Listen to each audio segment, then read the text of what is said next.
Accrual basis of accounting का मतलब क्या होता है? Under accrual basis of accounting unlike under cash basis of accounting, उसके जैसी बिल्कुल भी नहीं रहती है। अनलाइक का मतलब उसके बिल्कुल जैसा नहीं होना। Income is recorded as a income when it is earned और accrued. For example, credit sale is recognised as a sale irrespective of the fact whether amount has been received or not received. Similarly, if an expenses has been occurred but payment has not been made, it will be recorded as an expenses. For example, rent for the month of March 2019 has not been paid.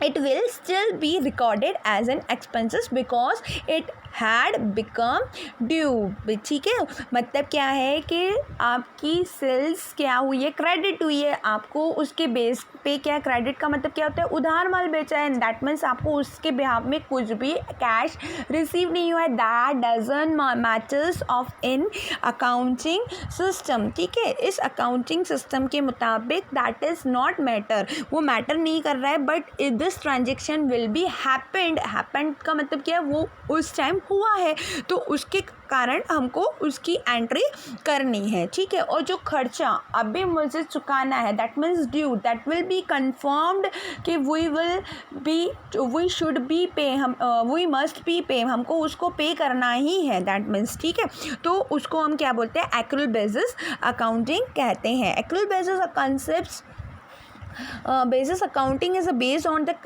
concept of a realization and expansion and follow two basic accounting principle: revenue recognition principle and matching principle. Thus, under the accrual basis of accounting, outstanding and prepaid expenses are adjusted. Similarly, occurred income and income received in advance are recognized for a certain correct profit and for the accounting period. That means जो accrual basis accounting है उसमें कौन सा होता है, realization and expansion and the follow two basics principles. कौन सा, revenue recognition principle. ठीक है, उस principle के अंदर जो रेवेन्यू का जो मैंने आपको प्रिंसिपल बताया था, उसमें आपको मैंने क्या बताया था कि इसके अंदर रेवेन्यू रिकॉग्नाइज कंसेप्ट क्या कहता है कि आपको जिस टाइम जो रेवेन्यू क्या हुई है, गेन हुई है, ठीक है, उसमें उधार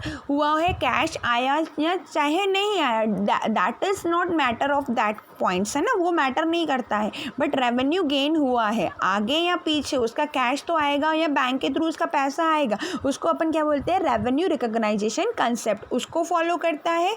उसके अलावा एक और प्रिंसिपल कौन सा, मैचिंग प्रिंसिपल, दैट मीन्स जो रेवेन्यू हुआ है और रेवेन्यू अगर हमको गेन हुआ है तो उसके भी हमने कुछ ना कुछ एक्सपेंसेस किए ही होंगे, उस एक्सपेंसेस की भी हमें, उस ट्रांजेक्शन का भी अकाउंटिंग इसमें हमको नोट डाउन करना है। तो दोनों ये प्रिंसिपल्स को वो फॉलो अप करता है, कौन सा, एक्रूअल बेसिस ऑफ अकाउंटिंग। ठीक है, एडवांटेज अब इसके अंदर क्या है, फर्स्ट है आपका इसके अंदर, it is a more significant compare to cash basis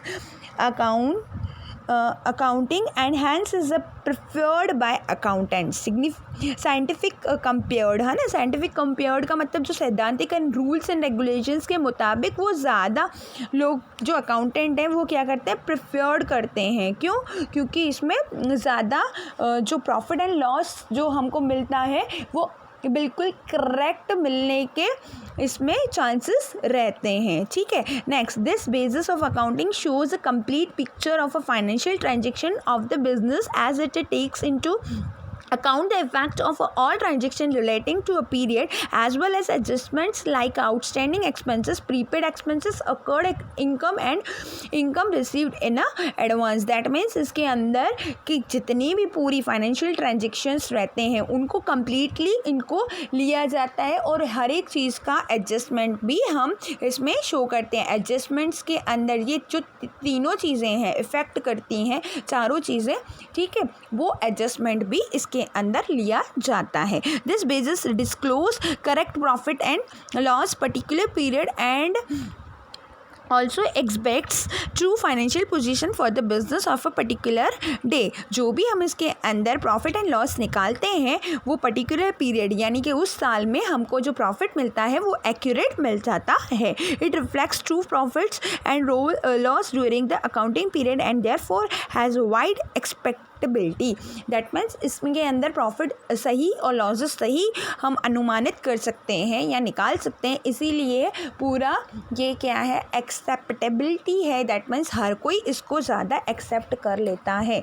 ठीक है, अब इसके अंदर लास्ट है, इसके अंदर जितने भी ये जो चारों चीज़ें हैं एडजस्टमेंट्स जो वो रिफ्लेक्ट करती हैं फाइनेंशियल पोजीशन के अंदर, वो कब होती है, जब हम आखिरी में ये फाइनेंशियल पोजीशंस बनाते हैं, जब भी हम बैलेंस शीट बनाते हैं। दैट मीन्स जब ट्रायल बैलेंस के अंदर ये आउटस्टैंडिंग वगैरह जितने भी खर्चे हैं चारों, प्रीपेड, आउटस्टैंडिंग एंड एडवांस और अकर्ड इनकम, ये तीनों के तीनों चारों की चारों चीज़ें एडजस्टमेंट में शो होती हैं। डिसएडवांटेज इसका क्या है? डिसएडवांटेज अगर आप देखेंगे तो इसके अंदर the disadvantage of accrual income was are this system is not as simple as a cash basis accounting. बहुत ज़्यादा ये सिंपल नहीं है, थोड़ा सा ये टिपिकल एंड क्रिटिकल्स रहता है इन एडजस्टमेंट्स के कारण। ठीक है, the accounting process is too elaborate. ठीक है, मतलब जो अकाउंटिंग प्रोसेस है, ये जो प्रक्रिया है थोड़ा सा ज़्यादा वास्टली बताई गई है। A quick appreciation of the profit and loss is not possible because many adjustments are required to ascertain the true financial position of the business। जो इसके अंदर प्रॉफिट एंड लॉस के अंदर जितनी भी जितनी एडजस्टमेंट्स हैं वो पूरी की पूरी इसमें रिक्वायर्ड रहती हैं, जो ट्रू फाइनेंशियल पोजीशन को देखते हुए, तो वो एक्यूरेट नहीं बताता है। ठीक है, अब इसके अंदर सेम एग्जांपल जो इलस्ट्रेशन नंबर 1 था उसके मुताबिक अगर हम अपना नेट इनकम कैलकुलेट करते हैं तो हमें क्या आंसर मिलता है। देखिए इसके अंदर आपको क्या आंसर मिलता है। पहले में हमने जब आंसर निकाला था तो हमारा नेट इनकम कितना आया था, 2 लाख आया था। अब आप देखेंगे तो 3,90,000। ठीक है, 3,90,000 इसके अंदर देखिए, है ना। अब इसके अंदर अगर आप देखेंगे तो 3,90,000 और प्लस 160 तो टोटल कितना आ गया, 5,50,000। उसके बाद एक्सपेंसेस टोटल कितने थे, 2,70,000। डिडक्शन किए तो मेरे पास नेट इनकम कितना आ गया, 2,80,000। दैट मीन्स 80,000 जो एक्सपेंसेस है पेड बिलोइंग द ईयर, है ना, दैट विल बी चार्ज। ठीक है, तो इतना डिफ्रेंशिएट आ जाता है। अब इसके अंदर आपको मोस्टली जो याद करने का चैप्टर का रहता है, इसके अंदर ये डिफ्रेंशिएट मोस्ट इम्पॉर्टेंट बोला जाए तो ये इम्पॉर्टेंट रहता है। तो ये आपको डिफ्रेंशिएट आपकी कॉपी में भी नोट डाउन करना है, और उसके अलावा इस चैप्टर में आपको कुछ भी याद करने की ज़रूरत नहीं है। ओके, इधर आपका पूरा